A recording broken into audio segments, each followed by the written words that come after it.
ನಾಳೆ ಸಂಜೆ 4:05 ಕರ್ನಾಟಕ ರಾಜ್ಯದ ನೂತನ ಮುಖ್ಯಮಂತ್ರಿಯಾಗಿ ಡಿ.ಕೆ. ಶಿವಕುಮಾರ್ ಅವರು ಅಧಿಕಾರವನ್ನ ಸ್ವೀಕಾರ ಮಾಡುತ್ತಿದ್ದಾರೆ. ಅದಕ್ಕಾಗಿ ಲೋಕಭವನದಲ್ಲಿ ಈಗಾಗಲೇ ಭರದ ಸಿದ್ಧತೆಯನ್ನ ನಡೀತಾ ಇದೆ. ಇದರ ಹೊರತಾಗಿ ವಿಧಾನಸೌಧದ ಮುಂಭಾಗದಲ್ಲಿ ಏನು ಕಟ್ಔಟ್ ಮತ್ತೆ ಕಾಂಗ್ರೆಸ್ನ ಬಾವುಟಗಳ ವ್ಯವಸ್ಥೆಯನ್ನ ಮಾಡ್ತಾ ಇದ್ದಾರೆ. ನಾನೀಗ ವಿಧಾನಸೌಧದ ಮುಂಭಾಗದಲ್ಲಿ ಇದ್ದೇನೆ. ಏನು ಲೋಕಭವನ ಹೋಗುವ ರಸ್ತೆಯ ಮುಂಭಾಗದಲ್ಲಿ ಅಂದ್ರೆ ವಿಧಾನಸೌಧದ ಮುಂಭಾಗದ ರಸ್ತೆಯಲ್ಲಿ ಈಗಾಗಲೇ ಕಾಂಗ್ರೆಸ್ ಪಕ್ಷದ ಬಾವುಟಗಳನ್ನು ಅಳವಡಿಸಲಾಗ್ತಿದೆ. ಅದರ ಜೊತೆಗೆ ಕಾಂಗ್ರೆಸ್ನ ದೊಡ್ಡ ನಾಯಕರ ಪೋಸ್ಟರ್ ಅಲ್ಲ ಕಟ್ಔಟ್ಗಳನ್ನ ಹಾಕೋದಕ್ಕೆ ಈಗಾಗಲೇ ವ್ಯವಸ್ಥೆಯನ್ನ ಮಾಡ್ತಿದೆ. 20 ರಿಂದ 30 ಅಡಿ ದೊಡ್ಡದ ಅಂದ್ರೆ ಉದ್ದದ ಎತ್ತರದ ಬಾವುಟಗಳು ಮತ್ತು ಕಟ್ಔಟ್ಗಳನ್ನ ಇಲ್ಲಿ ಹಾಕುವ ವ್ಯವಸ್ಥೆಯನ್ನ ಮಾಡ್ತಾ ಇದ್ದಾರೆ. ಕಾಂಗ್ರೆಸ್ನ ಹೈಕಮಾಂಡ್ ನಾಯಕರು ಅಂದ್ರೆ ರಾಹುಲ್ ಗಾಂಧಿ, ಸೋನಿಯಾ ಗಾಂಧಿ ಮತ್ತೆ ಮಲ್ಲಿಕಾರ್ಜುನ್ ಖರ್ಗೆ, ಕೆ.ಸಿ. ವೇಣುಗೋಪಾಲ್ ಮತ್ತೆ ಸುರ್ಜೇವಾಲಾ ಅವರ ದೊಡ್ಡ ಕಟ್ಔಟ್ಗಳನ್ನ ಮತ್ತು ಡಿ.ಕೆ. ಶಿವಕುಮಾರ್ ಅವರ ಕಟ್ಔಟ್ಗಳನ್ನ ಹಾಕೋದಕ್ಕೆ ಈಗಾಗಲೇ ವ್ಯವಸ್ಥೆಯನ್ನ ಮಾಡಲಾಗ್ತಿದೆ. ಈಗಾಗಲೇ ಹೈಕಮಾಂಡ್ ಸೂಚನೆ ಮೇರೆಗೆ ಸಿಂಪಲ್ ಆಗಿ ಈ ಕಾರ್ಯಕ್ರಮವನ್ನ ಮಾಡಬೇಕು ಅಂತ ಸೂಚನೆ ಇತ್ತು. ಹೀಗಾಗಿ ಮೊದಲು ವಿಧಾನಸೌಧದ ಮುಂಭಾಗ ಪದಗ್ರಹಣದ ಕಾರ್ಯಕ್ರಮ ಮಾಡಬೇಕು ಅಂತ ಮೊದಲು ಪ್ಲಾನ್ ಆಗಿತ್ತು. ಆ ನಂತರ ಏನು ಲೋಕಭವನಕ್ಕೆ ಈ ಕಾರ್ಯಕ್ರಮ ಶಿಫ್ಟ್ ಆಗಿತ್ತು. ಹೀಗಾಗಿ ಲೋಕಭವನದ ಹೊರಗಡೆ ಸಾಕಷ್ಟು ಜನ ಸೇರುವ ನಿರೀಕ್ಷೆ ಇದೆ.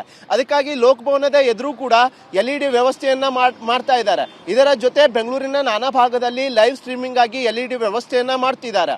ನಾಳೆ ಸಂಜೆ 4:05 ಕರ್ನಾಟಕ ರಾಜ್ಯದ ನೂತನ ಮುಖ್ಯಮಂತ್ರಿಯಾಗಿ ಡಿ.ಕೆ. ಶಿವಕುಮಾರ್ ಅವರು ಅಧಿಕಾರವನ್ನ ಸ್ವೀಕಾರ ಮಾಡುತ್ತಿದ್ದಾರೆ. ಅದಕ್ಕಾಗಿ ಲೋಕಭವನದಲ್ಲಿ ಈಗಾಗಲೇ ಭರದ ಸಿದ್ಧತೆಯನ್ನ ನಡೀತಾ ಇದೆ. ಇದರ ಹೊರತಾಗಿ ವಿಧಾನಸೌಧದ ಮುಂಭಾಗದಲ್ಲಿ ಏನು ಕಟ್ಔಟ್ ಮತ್ತೆ ಕಾಂಗ್ರೆಸ್ನ ಬಾವುಟಗಳ ವ್ಯವಸ್ಥೆಯನ್ನ ಮಾಡ್ತಾ ಇದ್ದಾರೆ. ನಾನೀಗ ವಿಧಾನಸೌಧದ ಮುಂಭಾಗದಲ್ಲಿ ಇದ್ದೇನೆ. ಏನು ಲೋಕಭವನ ಹೋಗುವ ರಸ್ತೆಯ ಮುಂಭಾಗದಲ್ಲಿ ಅಂದ್ರೆ ವಿಧಾನಸೌಧದ ಮುಂಭಾಗದ ರಸ್ತೆಯಲ್ಲಿ ಈಗಾಗಲೇ ಕಾಂಗ್ರೆಸ್ ಪಕ್ಷದ ಬಾವುಟಗಳನ್ನ ಅಳವಡಿಸಲಾಗ್ತಿದೆ. ಅದರ ಜೊತೆಗೆ ಕಾಂಗ್ರೆಸ್ನ ದೊಡ್ಡ ನಾಯಕರ ಪೋಸ್ಟರ್ ಅಲ್ಲ ಕಟ್ಔಟ್ಗಳನ್ನ ಹಾಕೋದಕ್ಕೆ ಈಗಾಗಲೇ ವ್ಯವಸ್ಥೆಯನ್ನ ಮಾಡ್ತಿದೆ. 20 ರಿಂದ 30 ಅಡಿ ದೊಡ್ಡದ ಅಂದ್ರೆ ಉದ್ದದ ಎತ್ತರದ ಬಾವುಟಗಳು ಮತ್ತು ಕಟ್ಔಟ್ಗಳನ್ನ ಇಲ್ಲಿ ಹಾಕುವ ವ್ಯವಸ್ಥೆಯನ್ನ ಮಾಡ್ತಾ ಇದ್ದಾರೆ.